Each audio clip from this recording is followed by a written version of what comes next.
Bonjour à tous, bienvenue au divan des confessions. Notre invité aujourd'hui est Monsieur Aboubakar Boujar. Il est membre du Parti socialiste et nous allons découvrir son histoire. Monsieur Aboubakar, bonjour. Bonjour, merci pour l'invitation. Comment allez-vous? Très bien. Ça se passe super bien, il fait beau, c'est le début de l'été, donc Il fait beau, donc tout va bien. ça se calme un petit peu au niveau Alors, intensité de travail. l'émission ici, elle consiste à connaître votre personnalité et vos histoires. C'est ce qui nous intéresse le plus au-dessus de tout. Donc, vous êtes né où, Monsieur Aboubakar? À Schaerbeek. À Schaerbeek. Ouais. Donc, vous êtes un pur Belge. Je suis un pur Schaerbeekois, Zineke de Schaerbeek. Dikkenek. Yeah. Le petit âne. Ouais, je ne veux pas dire le petit homme, mais je dirais, je suis un enfant de Schaerbeek, je suis né à Schaerbeek et j'ai toujours habité à Schaerbeek. Je ne sais pas ce que ça veut dire vivre ailleurs que Schaerbeek. J'ai 54 ans, ça fait 54 ans que je suis à Schaerbeek. Super. Vos parents sont originaires d'où? Alors, mes parents sont originaires du Rif, Nador, la région de Nador Oui, Nador. au Maroc. Comme beaucoup de personnes issues d'immigration marocaine, les tout premiers qui sont arrivés à Schaerbeek et dans le quartier de la gare Schaerbeek et de la place Pavillon, c'était des familles qui avaient aussi eu un vécu en Algérie, à Oran. Donc mes parents et mes beaux-parents sont nés à Oran. Mais, À Oran? à Oran, ouais. Ok. Donc c'est très fréquent hein, à Mais Schaerbeek. ils ont la nationalité algérienne ou Marocaine, marocaine? marocaine. Marocaine. Marocaine. Et Mes vous grands-parents sont nés à Nador, donc dans la région du Rif. Donc du côté de mon père, c'est Bni Sidel. Du côté de ma mère, c'est Bni Chiker. Ok, mais franchement, vos parents sont venus en Belgique en quelle année? Alors mon père est arrivé, je pense, en 67, 68. Mais mon grand-père était déjà venu ici avant. C'est En mes quelle année? grands-parents. Mon grand-père a d'abord été... Alors, pour pas grand-chose, j'étais en Allemagne. Mon grand-père est venu, a commencé à travailler d'abord en Allemagne, je pense, en 62, 63.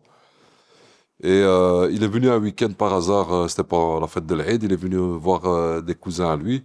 La Et famille. ouais, et il n'a jamais quitté, La Belgique. il n'a jamais quitté la Belgique. Il n'est jamais retourné en Allemagne. Et puis mon père est arrivé tout doucement. Moi et ma maman, elle est arrivée très jeune en Belgique.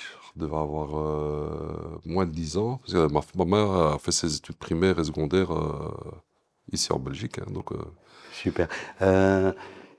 Est-ce que vous êtes issu d'une grande famille? ouais. Expliquez-moi.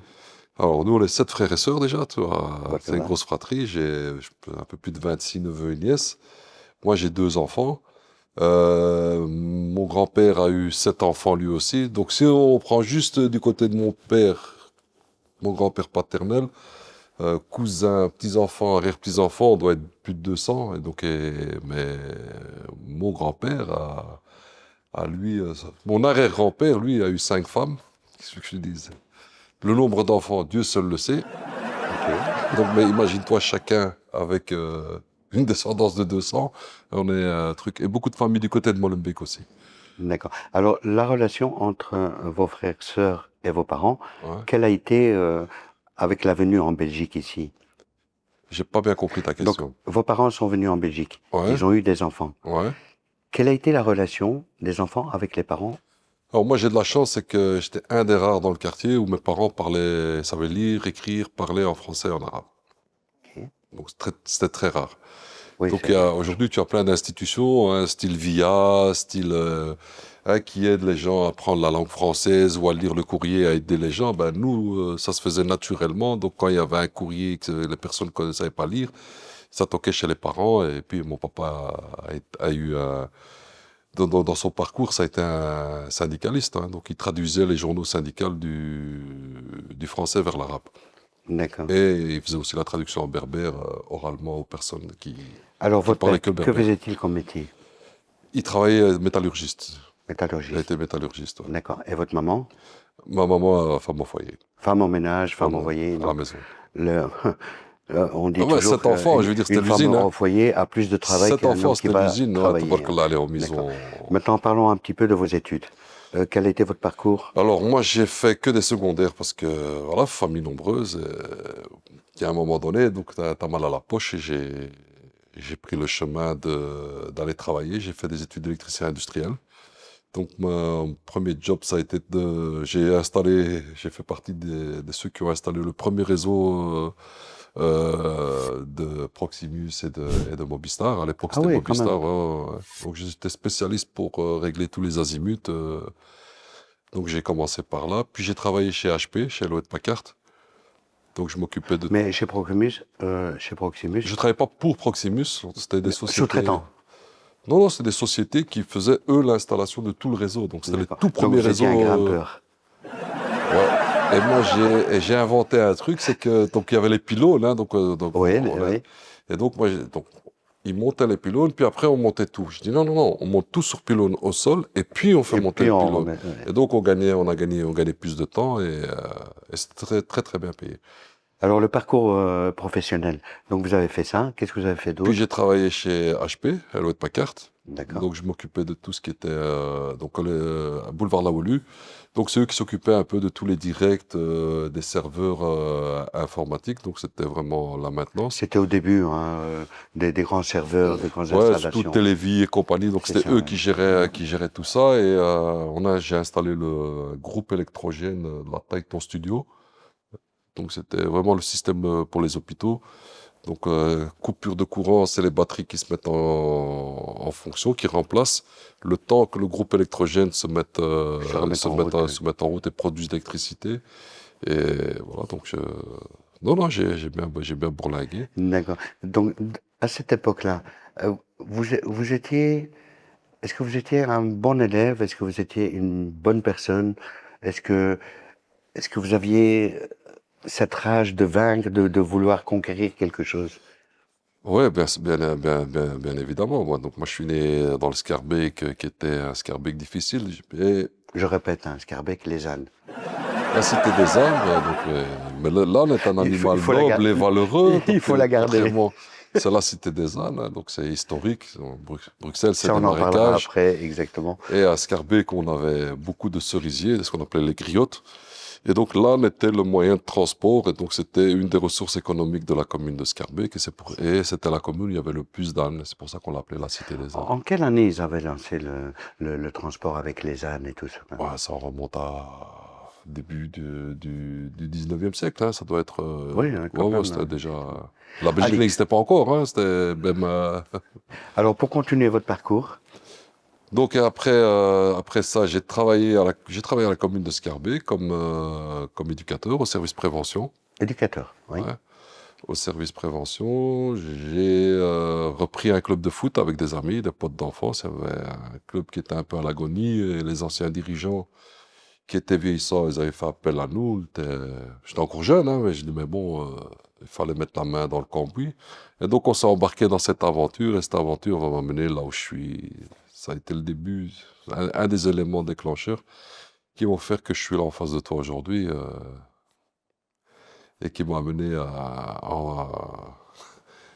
je pensais jamais faire une carrière politique, mais bon, qui m'a amené sur la voie de la politique. Alors, par rapport à mon enquête, euh, les gens vous apprécient énormément dans ce que vous faites. Vous occupez beaucoup des ASBL et des soucis des ASBL et des jeunes. Ça, c'est quoi cette ambition? C'est pas une ambition, je sais d'où je viens. Et moi, que je l'explique aux jeunes, mon époque, il n'y avait rien. Il y avait comme association, il y avait, je crois, la Gerbe. La GM, Monsieur La Gerbe, Boucon. la Gerbe, Ah, à la GM, oui, Scarbeck. oui. Il y avait la Gerbe, il y avait Bouillon de culture. C'était les tout début, mais il y avait pas d'éducateur, il n'y avait pas de maison de quartier, il y avait pas. Moi, ce qui m'a un peu sauvé, ouais, j'étais attiré par le sport, donc le foot. Que j'avais un papa qui me suivait, tu vois, j'avais cette chance. Moi, j'ai eu une énorme chance, tu vois, j'ai été... Il n'y Bien a pas, il y a cadré. pas, il y a pas de miracle. Je suis pas arrivé ici en claquant des doigts. Il y a une éducation derrière. Si je suis là, c'est parce que j'ai des parents qui m'ont donné une éducation Et extraordinaire, que vous ont soutenu. et qui étaient, contrairement à plein de mes amis, mon papa était attentif, suivait la politique belge, suivait le développement associatif, suivait le développement d'une société. Donc, Donc voilà, j'ai été très très très jeune. J'allais avec tout gamin, j'allais avec mon père tous les week-ends, c'était sur ses épaules dans une manif. C'est- En tout cas, vous étiez bien entouré. J'ai été éduqué à ça, tu vois. Donc voilà, puis j'ai hérité aussi de ça, tu vois. Donc c'est aussi un héritage. Et donc ce que nous on n'a pas eu, quand je suis devenu éducateur, moi j'ai quitté le domaine qui était le mien, de l'électricien industriel. Je suis rentré, donc je gagnais moins bien ma vie, mais je trouvais une forme d'émancipation et Une compensation, on une va dire. compensation, je veux dire plutôt morale. Et on a fait pas mal de belles choses. Ça a permis à pas mal de jeunes aujourd'hui de bien réussir dans la vie. Moi, je suis fier de voir des gamins de l'époque qui aujourd'hui approchent la quarantaine tout doucement. Ils sont pères de famille, Et ça va vite, ont hein. développé des boîtes, ont développé des projets. Et il y en a d'autres qui suivent derrière. Et puis quand je vois aujourd'hui les nouveaux acteurs associatifs qui sont présents à Scarbeck, même si parfois ils pataugent un peu, parce que voilà, c'est une question d'expérience et compagnie, mais je suis très fier de pouvoir les avoir. Et donc, et heureusement qu'ils sont là, parce qu'ils Ben, c'est ce que ils j'ai abattent appris, un c'est que boulot votre incroyable. accompagnement est quand même très, très important, d'après ce qu'ils Ouais. m'ont dit, hein. C'est En vraiment... fonction du bord d'où tu viens, il y en a qui vont dire, ouais, mais c'est que de l'associatif. Non, non, il faut pas mépriser ou balayer ça d'un revers de main. Ils sont très importants. Très, très importants. En tout cas, vous faites un travail formidable pour l'instant. Quelle est votre ambition? On va pas parler beaucoup politique, mais quelle est votre ambition dans la politique demain? Alors, j'ai jamais été calculateur. Je suis pas un calculateur. Non, sinon il faut aller au casino. Non, mais je veux dire, voilà, j'ai jamais cherché à avoir une carrière ou je veux pas faire le faux modeste ou moi, tant que je prends du plaisir et que je sens que j'ai quelque chose encore à apporter, je serai là. Le jour où je vois que je sers plus à rien, ou entre guillemets, je deviens de plus en plus obsolète, je ferai pas de vieux os, donc je m'arrêterai. Donc je suis rentré en politique et j'en sortirai comme je suis rentré, tu vois, très Comme vous êtes facilement, rentré. ouais, tranquillement. Il n'y a pas de souci. Donc, si le citoyen, ils veulent de nous, ben on est là. S'ils veulent plus de nous, on accepte. Ben, je pense que vous avez une place quand même aujourd'hui à la commune de Scarbeck. Je pense que vous avez une place quand même assez importante, d'après les jeunes toujours, d'après ce qu'on nous dit. Donc, je pense que vous allez avoir une durée. Enfin, c'est, c'est ma prévision. Je pense que vous allez En avoir tout une cas, durée. pour être clair, j'ai pas une ambition plus importante. Je veux dire, je me vois pas ailleurs qu'à la commune de Scarbeck. Moi, je suis un localiste. Tant mieux pour nous. Voilà, moi, je cherche pas à aller ailleurs. Peu importe les prochaines échéances électorales, si on fait appel à moi pour être sur une liste ou une autre, je soutiendrai la liste, bien évidemment, et ce sera une candidature de combat, mais quoi qu'il arrive, je resterai à Scarbeck et j'irai nulle part ailleurs, ça c'est sûr et certain. Un homme de fer, un homme de poids. Non, ce que j'aime, moi, c'est le communal. Le restant, ça m'intéresse pas. Je me vois pas dans un parlement. Ceux qui me connaissent bien, ils le savent, tu vois. Je vais m'emmerder, tu vois. Ok. Monsieur Boujard, la dernière question. Euh, Qu'est-ce qui vous a le plus marqué, puisque vous êtes né à Scarbeck, qu'est-ce qui vous a le plus marqué entre l'Europe et l'Afrique, chez nous, au Maroc notamment? Alors, au Maroc, et ça, c'est. Parfois, je me dis toujours en Belgique, on a encore une petite mentalité. Au Maroc, il n'y a pas. On cherche pas à savoir de quelle religion tu es, de quelle origine tu es. Il y a tout ça, c'est des choses qui n'existent pas. Ici, c'est sans cesse. On doit le rappeler, on doit. Moi, je le vois même, et je le dis ouvertement. Moi, j'ai pas de gêne. Quand je suis avec l'administration, on a. Donc, c'est de la bien-pensance, de la bien-pensée. C'est des gens qui viennent d'un milieu qui est pas. Moi, je viens de la rue, je viens du bas de Scarbeck, du bas-fond de Scarbeck, comme on dit. Donc, et je vois directement qu'il y a un choc culturel à ce niveau-là. Et je vois les mentalités. Quelque chose qui n'existe pas, peut-être. Je vais parler du Maroc, je ne vais pas parler de l'Afrique. Voilà, s'il y a une différence, elle est là. Après, voilà, le Maroc évolue à sa vitesse avec ses moyens, avec ses réalités. La Belgique évolue avec ses difficultés, avec les régions, avec les communautés linguistiques. On a des partis politiques qui sont séparatistes. On a des gens qui ont une petite mentalité au lieu de tirer tout le pays vers le haut et d'essayer d'avancer en faisant aucune distinction parce que chaque élément dans la société est une force, est une vraie force et peut être une plus-value. Il faut arrêter de regarder les gens uniquement sur base de la couleur, sur le nom, sur le prénom, sur la religion. Et donc, s'il y a bien quelque chose qui me motive tous les matins quand je me réveille, ça, tu peux être sûr et certain que moi, quoi qu'il arrive sur ces questions-là, je ferai tout, toute ma vie pour faire bouger les lignes, bien évidemment. Ah ben voilà.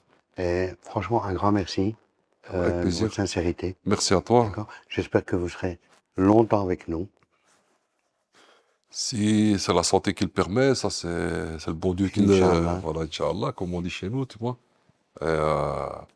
Mais je te le dis, toi, très ouvertement, le jour où moi je sens que je sature et que ça va pas, je vais être honnête avec moi-même, je vais me regarder dans une Ça, glace. c'est votre choix. Voilà. Il n'y a personne qui peut décider à votre place. Et pour cela, Monsieur Boujard est sincère, honnête. Il dit les choses telles qu'elles sont. C'est pour ça que les gens l'aiment beaucoup sur le terrain. N'oubliez pas, un mot, un geste, et Momo fait le reste. À bientôt.